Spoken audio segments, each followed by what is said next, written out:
Hi, my name is Jen Gasper, and I'm a coach with Hurricane Marketing Enterprises. And this is part 2 of the 3-part series on asking for the business.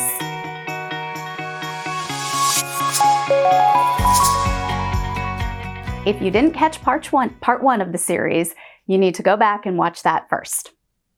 Today, I'm going to be talking a little bit about specific ways you can ask for a referral in an assisted living community.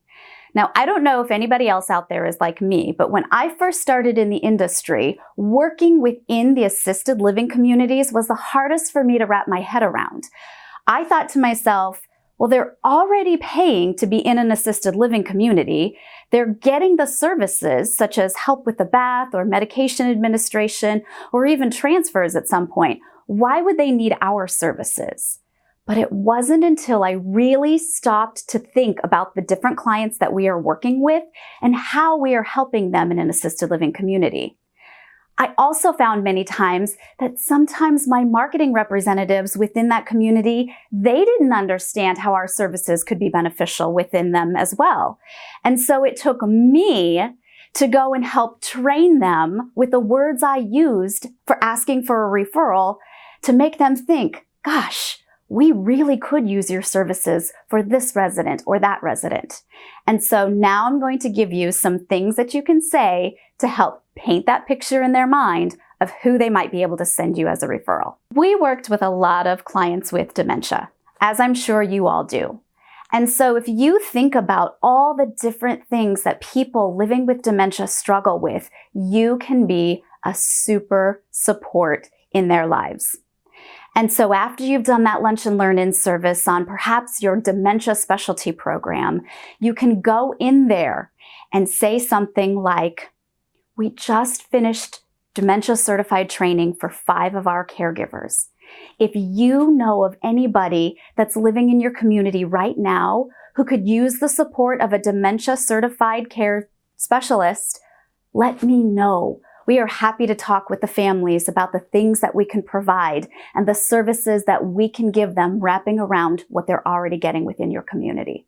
Another thing that I like to say is I know people living with dementia oftentimes struggle with late day, end of day confusion, what we call sundowning. And so going in and visiting with that marketing representative or the executive director on one of your drop-in visits, you can say, by the way, remember when we talked to you about our dementia care program? If you know of anybody who is currently struggling with end-of-day confusion or sundowning, let us talk to the family. We can be that extra support system that they need in order to have a wonderful quality of life. Another way that you can say it, do you know anybody who's experiencing increased cognitive decline that's also increasing some of the behaviors or perhaps aggression? If so, that's what we do. Our caregivers are trained to help your residents. Let me talk to them. Many, many times we provided 24-hour care to somebody who is waiting to transition into a smaller ratio, maybe memory community or memory neighborhood within the big community. And so you could go in and say something like, if you have a resident right now who is perhaps needing a little one-on-one assistance or smaller ratio, but you don't have room in your memory care, we can help them stay safe until there's an opening. We can also help them stay safe during that transition to get them familiar with the routine. Those are the people that our dementia care program is made for. And that's who we would love to help. You can also go in and say, have you noticed any of your residents that have had recent declines in their health?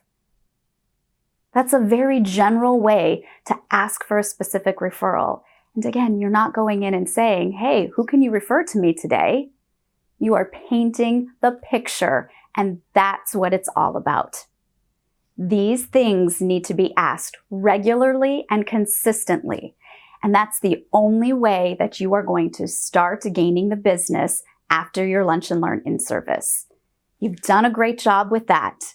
Now you need to do a great job in supporting that community on a regular and consistent basis and asking them specifically for who you can work with in their community.